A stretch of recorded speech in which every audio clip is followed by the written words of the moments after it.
My name is Dr. Raoul McLaughlin. Welcome to Ancient World Studies. The title of this lecture series is Pytheas, Beyond the Ocean. These lectures examine the Greek discovery of Northern Europe in the 4th century BC. If you wish to credit this lecture in academic bibliographies, enter the text McLaughlin, The Voyage of Pytheas, YouTube, October 2019. The question is, why did the Greeks find a new homeland in Gaul? Pytheas, the first Greek to explore northern Europe, came from the commercial city of Massalia on the Mediterranean coast of southern France. Massalia was founded by Greek colonists in around 600 BC as one of the most western outposts of their civilization. In this ancient era, France, known as Gaul or Celtica, was densely populated by a fierce tribal people known as the Celts.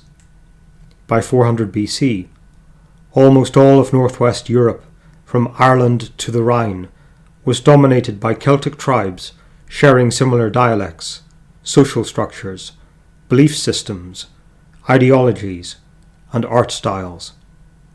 They lived in rural communities or large defended settlements. Their tribal territories were connected by trackways used by cattle drovers, not paved roads suitable for wagons. The Celts were heavily involved in trade and utilized the large rivers that flowed through Gaul to convey valuable goods to and from territories on the Mediterranean coasts.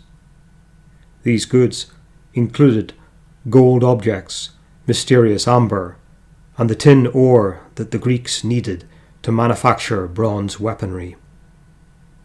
Massalia, on the Gulf of Lion, was the linchpin connecting this Celtic zone to the Mediterranean Greek world. The ruins of ancient Massalia exist beneath the modern metropolitan port of Marseille on the French Riviera. In ancient times, this was the outer fringe of the Greek colonization zone, which extended from the coast of Anatolia and the Black Sea to Greece, and from western Greece to Sicily and southern Italy. Archaic Greek communities spread their culture by planting cities in foreign lands at sites possessing valuable resources or other commercial potential. However, in this era, other seafaring peoples were also colonizing far-off sites to control trade routes. Early Greek interests in the western Mediterranean were opposed by a people from the Levant called the Phoenicians. The Phoenicians had established their own commercial colony in North Africa, known as Carthage. The Carthaginians established further urban colonies along the shorelines of Africa and Iberia, thereby confining the Greeks to the Mediterranean and blocking Greek access to the Atlantic sea lanes. The Greeks who founded Massalia were Phocaeans from the Aegean coast of Anatolia. Phocaea was an Ionian Greek city positioned opposite mainland Greece, but in the 6th century BC, the city became subject to foreign powers, including the Asiatic kingdom of Lydia. Phocaean territory controlled precious metal mines, and due to Lydian influence, these Greeks were among the first peoples to produce coinage. This coinage consisted of electrum, a naturally occurring compound of silver and gold. Each small coin bore a distinctive emblem, signaling its connection to Ionian Greek identity. In the 6th century BC, Phocaean adventurers sailed further west than any other Greek mariners. Sailing beyond Italy, they reached the coastal region of southeast Spain, known as Tartessus. Thucydides reports that the Phocaeans were the first Greeks to make long sea voyages, and it was they who discovered the Adriatic Sea, and Tyrrhenia, Iberia, and Tartessus. These voyages were made by companies of armed adventurers who set out in oar-powered galleys known as penteconters. Penteconters, or 50ers, were freight-carrying war galleys. These long-range vessels were powered by a midship sail and a large bank of 50 oars, incorporating 25 rowers on each side. They were up to 100 foot long and 12 foot broad. A partial top deck formed a platform allowing open entry into the hull and oar banks. These versatile vessels could carry freight, passengers, or a large squad of fighting men. Carthaginian sailors and other hostile seafarers could seize lumbering Greek cargo ships, but penteconters were stripped for action and could evade blockades and ambushes. They could avoid interference from foreign powers. Packs of these long ships, sailing with armed crewmen, set out to find their fortunes through exploration, commerce, piracy, or by simply locating wealthy foreign leaders in need of mercenary troops. A later Roman historian named Trogus Pompeius recorded some ancient traditions about the founding of Massalia. Trogus had Gallic ancestry, but his grandfather received Roman citizenship as a reward for military service. Consequently, he had a strong affinity for classical culture. His writings survive in an epitome compiled by another Roman historian named Justin. Trogus records,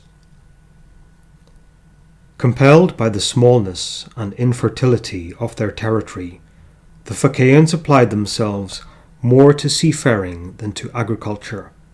They supported themselves by fishing, by conveying merchandise, and above all by piracy, which in those times was thought to be an honourable occupation. They ventured to visit the remotest shores of the sea. They reached the Gulf of Gaul and entered the mouth of the river Rhone.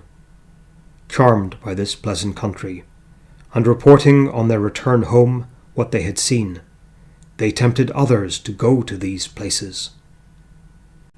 The planning and organization of Greek colonies was often conducted by a persuasive leader within the home community, known as the oikistes.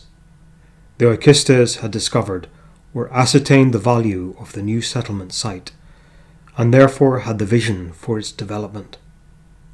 He would seek out skilled associates to enact his plans, and setting out the condition and constitution of the new colony, he would recruit able citizens from the home city or kindred Greek states who shared his vision.